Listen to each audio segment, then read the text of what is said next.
नमस्कार। टीडीएम सफलता चैनल में एक बार फिर आप सभी का स्वागत है। आज के इस वीडियो में कक्षा 10 गणित एनसीईआरटी पैटर्न पर आधारित न्यू सिलेबस के अनुसार हम इस गणित के थर्ड चैप्टर दो चर वाले रैखिक समीकरण युग्म, तो इसके पिछले वीडियो में हमने इस अध्याय के बेसिक कंसेप्ट को समझा और इसकी तालिका को भी देखा और इसके उदाहरण फर्स्ट को हमने समझने का प्रयास किया।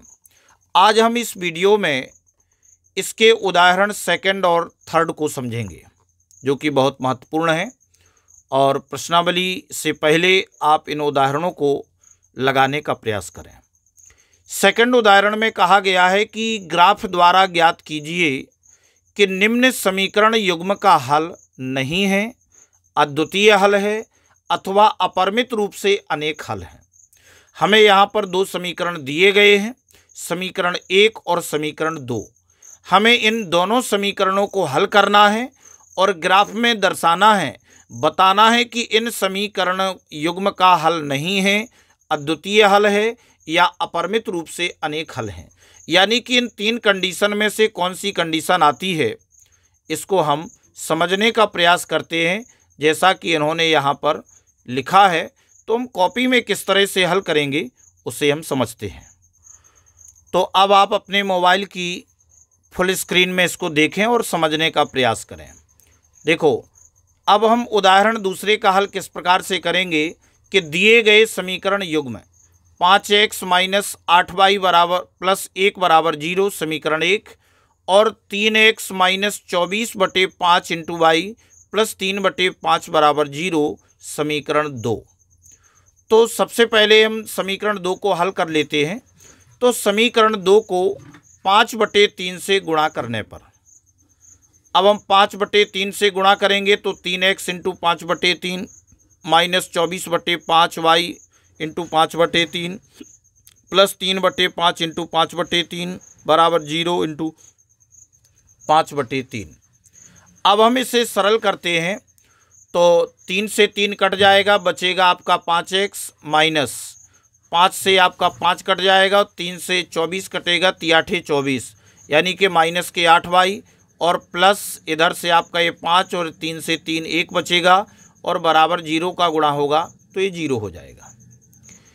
तो यहाँ पर हम देख रहे हैं, परंतु यह वही है, यानी हमें जो समीकरण प्राप्त हुआ है जो कि समीकरण 1 है, वही समीकरण हमें प्राप्त हो गया है। यानी दोनों समीकरण आपके सेम हो गए। तो हम किसी एक समीकरण को हल कर लेते हैं। तो समीकरण 1 से 5x माइनस 8y प्लस 1 बराबर 0, तो हमने इसको सरल किया तो 5x बराबर इसका पक्षांतर किया तो प्लस के 8y और इसका पक्षांतर किया माइनस 1। अब x बराबर हो जाएगा 8y माइनस 1/5 में। अब हम इसमें मान रखेंगे, तो किस तरीके से मान रखेंगे, तो सबसे पहले y बराबर 2 रखने पर, y बराबर 2 रखेंगे तो x बराबर 8 इंटू 2 माइनस 1/5, तो 8 दूनी 16 और माइनस 1/5, तो 16 में से 1 घटाया 15/5, तो 5 का भाग 15 में दिया 3। अब y बराबर -3 रखने पर, यानी कि हम इस प्रकार से मान रखते हैं ताकि हमें एक पूर्ण संख्या प्राप्त हो। आप भी कोई भी मान रख सकते हैं, लेकिन हमें ऐसा मान रखना है कि लगभग एक पूर्ण संख्या प्राप्त हो और वह छोटी से छोटी हो, क्योंकि ग्राफ में दर्शाने के लिए हमें ज़्यादा बड़ा ना बनाना पड़े।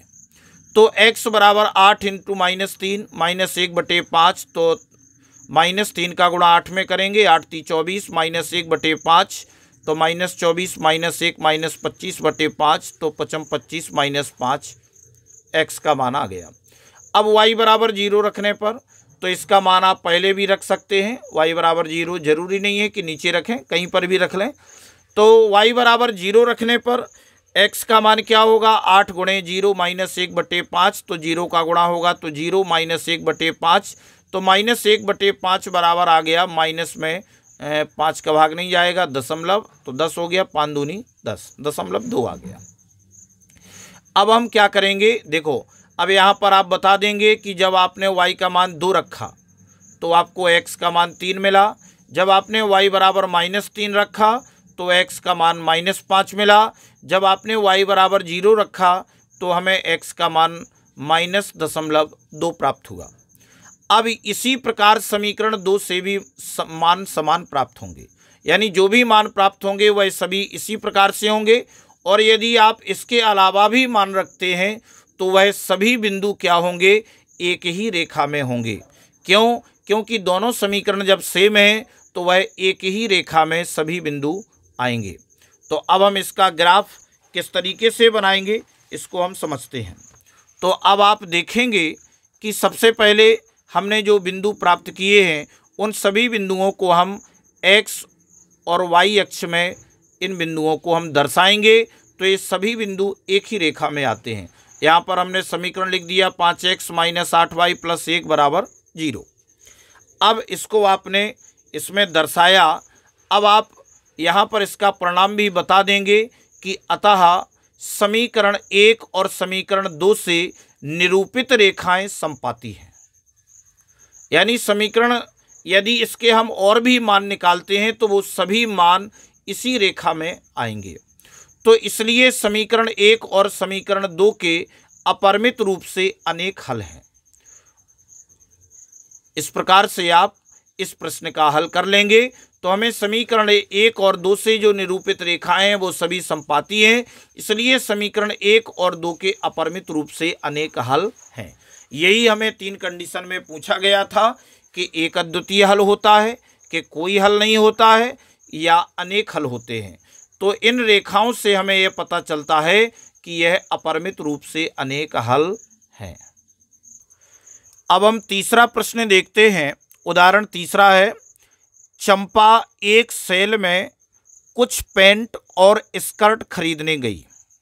जब उसकी सहेलियों ने पूछा कि प्रत्येक के कितने नग खरीदे तो उसने उत्तर दिया कि स्कर्ट की संख्या खरीदी गई पैंटों की संख्या की 2 गुनी से 2 कम है, और स्कर्ट की संख्या खरीदी गई पैंटों की संख्या की 4 गुनी से भी 4 कम है। तो सहेलियों की यह जानने के लिए सहायता कीजिए कि चंपा ने कितनी पैंट और स्कर्ट खरीदी। तो इस उदाहरण का इसमें हल भी दिया गया है, तो आप इस प्रकार से भी कर सकते हैं और कॉपी में किस तरह से आप इसका हल करेंगे इसे आप समझने का प्रयास करें। तो उदाहरण 3 के हल में सबसे पहले हम माना कि पैंटों की संख्या x तथा स्कर्ट की संख्या y है। तो प्रश्नानुसार प्रश्न में जो कहा गया था कि उसकी जो शर्त थी वह शर्त थी कि स्कर्ट की संख्या, यानी स्कर्ट आपका क्या था y, स्कर्ट को हमने y माना है। तो स्कर्ट की संख्या खरीदी गई पैंटों की संख्या x है, तो पैंटों की संख्या की 2 गुनी से 2 कम है। 2 गुनी से यानी 2 गुनी से 2 कम है, तो y बराबर आ गया 2x - 2। इसको हमने समीकरण 1 मान लिया। सेकंड कंडीशन थी कि स्कर्ट की संख्या खरीदी गई, यानी स्कर्ट की संख्या यानी y, यानी स्कर्ट की संख्या खरीदी गई पैंटों की संख्या की, पैंटों की संख्या x है, तो पैंटों की संख्या की 4 गुनी से भी 4 कम है। तो 4x - 4 इसको हमने समीकरण 2 दे दिया। तो अब हम सबसे पहले समीकरण 1 से हल करेंगे। तो समीकरण 1 आपका दिया है y बराबर 2x - 2 में। अब हम इसी में सीधे मान रखेंगे x बराबर 0 रखने पर।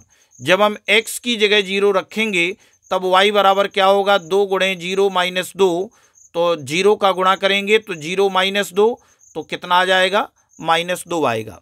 इसके बाद x बराबर 1 रखने पर हमें y बराबर 1 रखेंगे जब हम x की जगह, तो 2 × 1 - 2 तो 2 × 2 -2 बराबर 0। जब x बराबर 2 रखेंगे तो y बराबर हो जाएगा 2 × 2 -2, 2 दूनी 4 -2 बराबर 2। अब यहाँ पर हम तालिका में बता देंगे कि जब हमने x का मान 0 रखा तब हमें y का मान -2 प्राप्त हुआ। जब हमने x बराबर 1 रखा तो हमें y का मान 0 प्राप्त हुआ। जब हमने x बराबर 2 रखा तो हमें y का मान 2 प्राप्त हुआ। अब इसी प्रकार से हम समीकरण 2 लेते हैं। अब हम समीकरण 2 लेते हैं तो y बराबर 4x - 4 में अब x बराबर 0 रखने पर तो y बराबर क्या होगा, 4 × 0 - 4 तो 0 का गुणा होगा तो 0 - 4 बराबर -4। इसके बाद x बराबर 1 रखने पर जब हम x की जगह 1 रखेंगे तो y बराबर 4 × 1 - 4 तो 4 एकम 4 -4 बराबर 0। फिर x बराबर 2 रखने पर y बराबर 4 × 2 - 4 तो ये आपका हो जाएगा 4 दूनी 8 - 4 बराबर 4। तो आप देख रहे हैं कि जब हमने x का मान 0 लिया तो हमें y का मान -4 प्राप्त हुआ। x बराबर 1 रखा तो हमें y का मान 0 मिला। जब x बराबर हमने 2 रखा तो हमें y का मान 4 प्राप्त हुआ। अब हम क्या करेंगे, इन दोनों तालिकाओं के बिंदुओं को x और y लेकर के हम इसको तालिका में बनाएंगे, ग्राफ में प्रदर्शित करेंगे।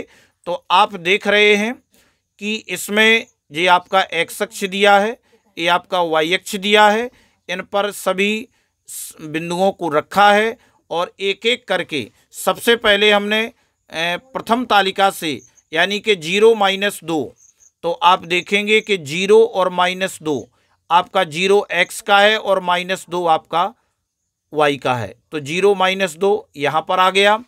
इसके बाद 1 और 0 अब आप देख रहे हैं कि 1 आपका x का है, y का 0 है तो यहाँ पर आएगा। और इसके बाद 2 और 2 यानी x का 2 और y का 2 यहाँ से चलेंगे और यहाँ से चलेंगे तो आपका 2 2। अब आप देखेंगे कि इन तीनों बिंदुओं को यानी आपका ए बिंदु और ए बिंदु मिलाकर के आप तीनों बिंदुओं से होकर एक सरल रेखा जाएगी और इन बिंदुओं को आप बिंदुओं की जगह दर्शाएंगे और इसका समीकरण लिख देंगे y बराबर 2x - 2।